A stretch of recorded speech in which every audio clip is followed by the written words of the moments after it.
Good morning students, आप सभी का ऑनलाइन क्लास में स्वागत है।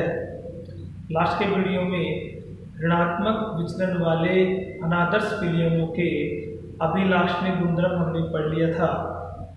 आज हम पढ़ेंगे ऋणात्मक विचलन वाले जो अनादर्श विलयन हैं उनके वाष्पदाब व मोल अंशों के मध्य कैसे आरेख बनाएंगे।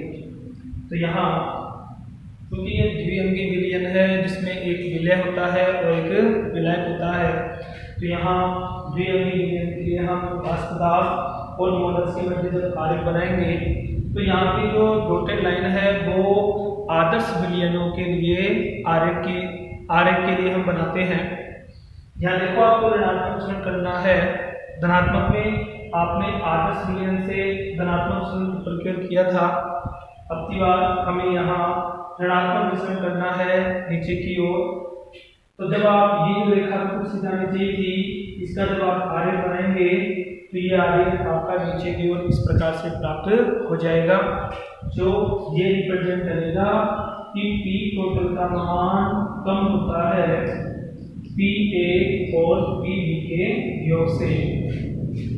इसी प्रकार से ये वाली रेखा देखो, जो बिल्कुल आपकी स्ट्रेट है, सीधी है, डॉटेड लाइन है। ऋणात्मक विचलन करना है तो यहाँ नीचे की ओर एक यहाँ आरेख बन जाएगा और ये आरेख यहाँ रिप्रेजेंट करेगा कि PA का मान कम है P0A और XA की तुलना में। इसी प्रकार से यह आरेख देखिए, आप बिल्कुल सीधा बना है। यहाँ ऋणात्मक विचलन करोगे तो कुछ इस प्रकार का हमें यहाँ पे प्राप्त हो जाएगा और ये बनेगा यहाँ PB का मान कम है P0B और XB की तुलना में। इस प्रकार से हम ऋणात्मक विचलन वाले अनादर्श विलयनों के लिए वाष्पदाब और मोल अंश के मध्य अपन आरेख यहाँ निर्मित कर सकते हैं। जो आरेख होगा वो आदर्श विलयन की तुलना में यहाँ नीचे की ओर प्राप्त होता है।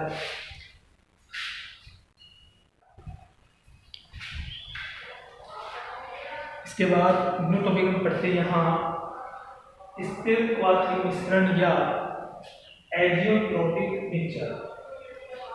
स्थिर क्वाथी मिश्रण से नाम से पता लगता है कि वह मिश्रण जिसका क्वथनांक स्थिर हो उसे हम स्थिर क्वाथी मिश्रण कहते हैं। तो वे मिश्रण जिनका संगठन कंपोजिशन, तो जिनका संगठन वाष्प प्रावस्था में लगभग एक समान हो और तथा एक निश्चित ताप पर उबलते हो, तो वे मिश्रण जिनका संगठन, तो इनका जो संगठन है वो वाष्प प्रावस्था में लगभग एक समान हो, तो वाष्प प्रावस्था में लगभग एक समान हो तथा जो एक निश्चित ताप पर उबलते हो, तो जो निश्चित ताप पर उबलते हैं जिनका क्वथनांक निश्चित होता है, ऐसे मिश्रण को स्थिर क्वाथी मिश्रण के नाम से जाना जाता है। जितने भी अनादर्श विलयन हैं वो सभी स्थिर क्वाथी मिश्रण के अंतर्गत आते हैं, चाहे वो धनात्मक विचलन वाले हो चाहे ऋणात्मक विचलन वाले हो। मेथनॉल प्लस जल, एथनॉल प्लस जल, HCl प्लस जल, HNO3 प्लस जल। तो ये इसकी डेफिनेशन हो गई है। एक जो इम्पोर्टेंट बात होती है जो कि बोर्ड एग्जाम में क्वेश्चन पूछा गया था, क्या स्थिर क्वाथी मिश्रण को प्रभाजी आसवन विधि के द्वारा पृथक किया जा सकता है। तो ये जो आपके स्थिर क्वाथी मिश्रण है इनका संगठन वाष्प प्रावस्था में भी लगभग एक समान होता है, इसी कारण इन्हें प्रभाजी आसवन विधि के द्वारा पृथक नहीं किया जा सकता। तो ये क्वेश्चन आपका हाँ या नहीं में क्वेश्चन पूछा गया था बोर्ड एग्जाम में कि स्थिर क्वाथी मिश्रण को प्रभाजी आसवन विधि के द्वारा पृथक किया जा सकता है। तो इसका आंसर होगा कि नहीं किया जा सकता है। क्यों? क्योंकि वाष्प प्रावस्था में भी इनका संगठन लगभग एक समान प्राप्त होता है। डेफिनेशन हो गई है, इसकी विशेषता हो गई है। स्थिर क्वार्क मिश्रण के प्रकार की बात करें तो स्थिर क्वार्क के जो मिश्रण है वो दो प्रकार के होते हैं। एक होते हैं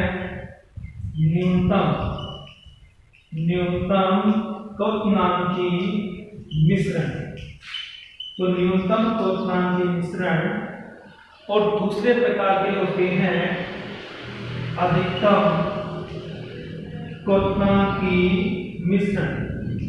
तो न्यूनतम क्वथनांकी मिश्रण और अधिकतम क्वथनांकी मिश्रण, इनमें न्यूनतम क्वथनांकी मिश्रण वे मिश्रण होते हैं जिनका क्वथनांक उनके अवयवों के क्वथनांकों से कम होता है।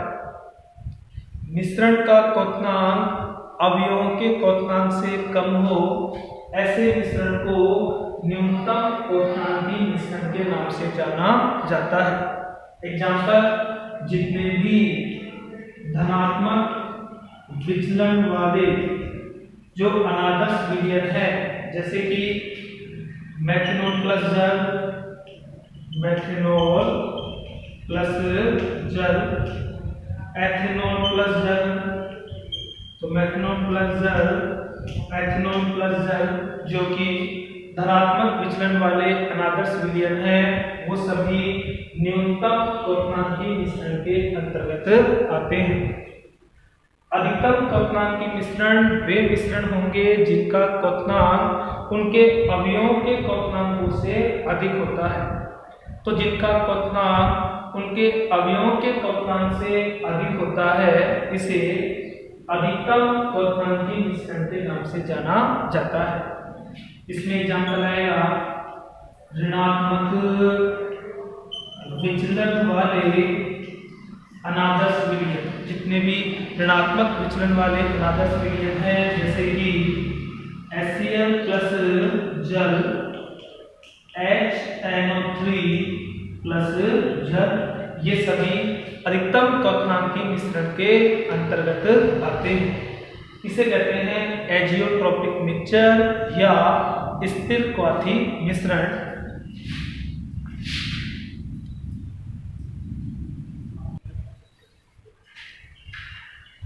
इसके बाद हमारा व्यू पॉइंट आता है विलयनों के अणुसंख्यक गुणधर्म, जिसको बोलते हैं कोलिगेटिव प्रॉपर्टीज। किसी विलयन के वे गुणधर्म जिनका मान विलय के कणों की मात्रा पर निर्भर करता है, विलय के अणुओं की संख्या पर निर्भर करता हो या विलय के कणों की मात्रा पर निर्भर करता हो, तो किसी विलयन के वे गुणधर्म जिनका मान विलय के कणों की मात्रा पर निर्भर करता है, विलय के पदार्थ की प्रकृति पर निर्भर नहीं करता है, ऐसे गुणधर्मों को विलयनों के अणुसंख्यक गुणधर्म कहते हैं। तो किसी विलयन के वे गुणधर्म जिनका मान विलय के कणों की मात्रा पर निर्भर करता है, उसकी प्रकृति पर निर्भर नहीं करता है, ऐसे गुणधर्मों को विलयनों के अणुसंख्यक गुणधर्म कहते हैं। हमें ध्यान रखना है कि जो विलयनों के जो अणुसंख्यक गुणधर्म है वो 4 प्रकार के हो सकते हैं। तो किसी विलयन के अणुसंख्यक गुणधर्म 4 हो सकते हैं, जिसमें सबसे पहला आता है वाष्प दाब का आपेक्षिक अवनमन। पहला गुणधर्म है वाष्प दाब का आपेक्षिक अवनमन। दूसरे प्रकार का आता है क्वथनांक उन्नयन।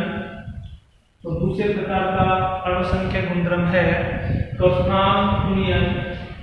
उन्नयन मानी होता है वृद्धि होना और अवनमन मानी होता है कमी होना। तीसरा आता है हिमांक अवनमन। तीसरे प्रकार का अणुसंख्यक गुणधर्म पढ़ेंगे हिमांक अवनमन।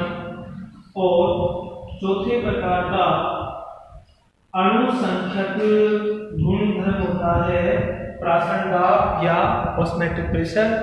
ये किसी विलय के 4 ऐसे अणुसंख्यक गुणधर्म हैं जिनका मान विलय के कणों की मात्रा पर निर्भर करता है, विलय के पदार्थ की प्रकृति पर निर्भर नहीं करता है।